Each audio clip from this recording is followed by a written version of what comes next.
The history of user experience design can really be divided up into three big eras. And the first era was before artificial intelligence. So that was the first 50 years or so until, just quite recently. And then the last third era is the era after artificial intelligence or with intensive artificial intelligence use. And who knows how many years that will be until the next thing comes around, but that's going to be a long time probably. But then there's an intermediate period between those two, before and after. There's a transition period, probably of about 5 to 10 years. And that's the one we're in right now. So seen from a big history perspective, it's a short period compared to the other two. But because we are living through it right now, it seems like maybe it's the most important to us. And I think it's just important that we do not expect that the way things are now is the way they will be in the future. And it's certainly not the way they were in the past. Because the past before AI, that was about 50 years of user experience, was handcrafted, everything done by hand. This kind of phrase, pixel pushing, was real. People did move, one pixel up and down when they were trying to make a layout and make sure it looked so-called pixel perfect. And that, of course, was very labor intensive. Same is true in user research and usability. We would sit next to a user and watch them for a full hour as they were trying to use the software. And that also, again, was very labor intensive. And that's one of the reasons I was always advocating, let's test with a very small number of users such that we can get the results fast and actually make an impact on the design project before it's too late. So a lot of things were handcrafted. They were very expensive, slow, and time consuming. So because of that, most companies did not actually use the full user-centered design lifecycle because these methods were too expensive and time consuming.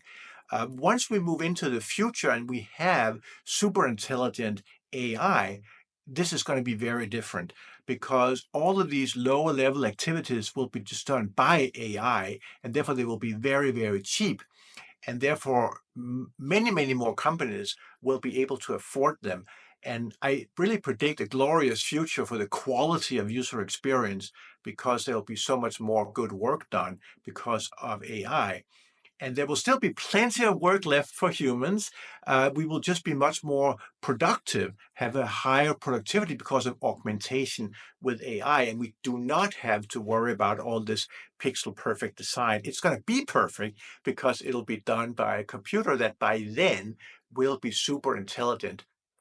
Okay, in the transition period, AI is not super intelligent. And this is obvious to anybody who has tried using AI. It still makes mistakes. If we ask AI to design a screen, it's not going to be like how a great designer would have done it. It might be a good starting point, and it's easier to modify something than to design it from scratch. And AI can even now just give us like 10 different ideas, and it does it in no time. And so ideation is already very much augmented and accelerated with AI. So that's already very good. But we are in a transition period where AI cannot do a lot of things that it eventually will be able to do. So it's just important not to confuse the matter. If we think about the future, AI will be super intelligent, will have many more capabilities than it has now. If we think about the past, it was handcrafted, it was expensive. So there's a big, big, big change between that first 50 years of handcrafted UX and the future of super intelligent AI. And then we have to get through this transition period, which will be quite tough. We have to invent a lot of new ways of doing things.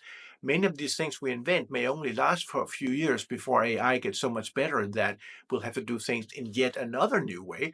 But to be honest, to me, that's exciting. It's a big opportunity to finally get things right, to invent a new world. And I just envy all the people who are young and entering the field today because you are just going to see it work so much better than all the clumsy, nasty things we had to suffer in the past. Luckily, that is the past. Good riddance to handmade UX. That was not the way to do it. Welcome to the future. Welcome to superintelligence in a few years. Right now, transition period, upheaval, but that's also exciting.